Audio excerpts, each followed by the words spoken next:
My name is Kim Amon, and my students call me Farmer Kim. I was an educator in Richardson ISD for 22 years, and the last few years of that, I started the Moss Haven Farm that's been going on for 13 years. I have an organization called Grow Garden Grow, and we work in 4 different school districts with over 7,000 kids a month. Doing this work, I found that people don't have the resources that they need, so we started the North Texas School Garden Network, and that helps support educators and school garden people across all of North Texas to grow the school garden movement in our community. I'm Allison Sweet, and these are my daughters, Ava Salinas and Mila Salinas. They are both students at Moss Haven Elementary, and they have science classes and farm classes twice a week. And then on farm work days, we come out and help and do whatever needs to be done out here to keep our farm going. My name is Charlie. I've been helping out, I guess, since kindergarten, so about like 12 years, and I've just been having loads of fun. So school gardens have the potential to impact so many pieces of the community and schools and kids. It's a great source of academic connections in the garden. You can connect every single academic. You can do measurement and predict the probability of seeds germinating. You can learn about all the sciences, of course. You can learn about the history of plants and where they came from, and connectivity to the kids and maybe the cultures of the schools. I think the girls have benefited greatly from learning hands-on science and learning about the soil and how to grow different vegetables and how the different seasons affect how things grow. They're fully invested in this. It's just been an amazing part of our community. I've learned loads about how important stuff like this is for like everyone, to everyone's lifestyle, to everyone's learning.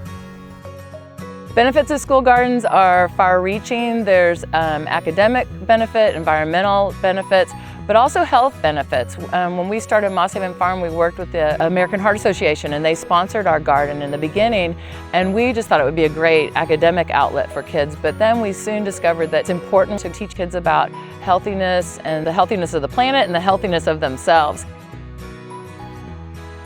Everybody belongs in the garden. There's some kids in schools that maybe aren't as academically talented as other students, but they come out here and they can become the rock stars. And sometimes it might be the only place where kids feel like they fit in and belong. So school gardens have an enormous impact. It also teaches kids about the power of supporting the environment, because children today understand that the environment is not in the best shape that it could be.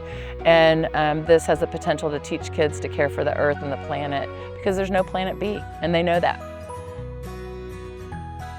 I remember we would have like music class and art class, and we would do all of these different things throughout the week, but garden was always one of like the most favorite ones among people. I just remember everyone like always being super excited to like eat some of the food that we've made or stuff like that. I love during school days or just when we're out here helping, I love planting and sometimes harvesting too. Harvesting? Yeah. What about you? You like planting and harvesting also? Yeah. It's really fun. Every year since the girls were really little and Isla was in kindergarten, they brought herbs home for Thanksgiving, before Thanksgiving dinner. They'll bring peppers home and all kinds of vegetables, and taking care of the chickens before volunteering. It's just an awesome experience. In Dallas County, there's 10-year-olds that have type 2 diabetes, which is a much older adult disorder that people get based on their diets and their lifestyles. If they love kale when they're 5, they're gonna love kale when they're 50. And so that can help them into leading healthier lives and being healthier kids, so it doesn't impact the healthcare system. My favorite plant is basil. Why? Yeah. You like the way it smells and tastes? She likes to eat cilantro just raw, on chips sometimes, but also just raw. What about you, Ava? My favorite is probably rosemary. Rosemary? Yeah. I like the kale too because it's fun to eat, but it's also fun to feed the chickens. I've seen people like try all of these new foods like sugar snap peas and all of these other like organic foods, and then they end up really liking them. There are a lot of challenges with school gardens. School gardens that have a robust PTA that can fund the gardens, they're very successful because there's funding. What happens with schools that have limited resources, they maybe 1 or 2 teachers are that unicorn in the building that loves a garden and wants a garden, and they start a garden, and it takes so much work that they burn out very quickly. In the United States, the average school garden lasts 2 years because of that. There's just not support. It's not something that's required.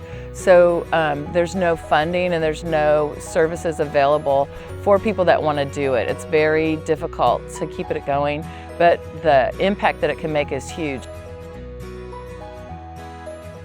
My goal in the next 10 years is to try to change policy within the state level that there needs to be some sort of garden-based learning attached to education. If parents can support this, if kids can support this, if we can get support from school districts specifically to acknowledge garden-based learning and have a program or system in place, that would be helpful, because right now it's sort of like the Wild West. A teacher that wants to do it does one, an organization comes in and helps support one, but there's not a lot of policy, even within local school districts, about how gardens are going to support their schools and how they can support the school gardens. So we need support because it's a lot of work, but it's important work, and we have a school garden army of children that want to do it, and then the community sees the value in that, and then it's supported that way. So it's really a win for everybody. It costs a lot less to irrigate gardens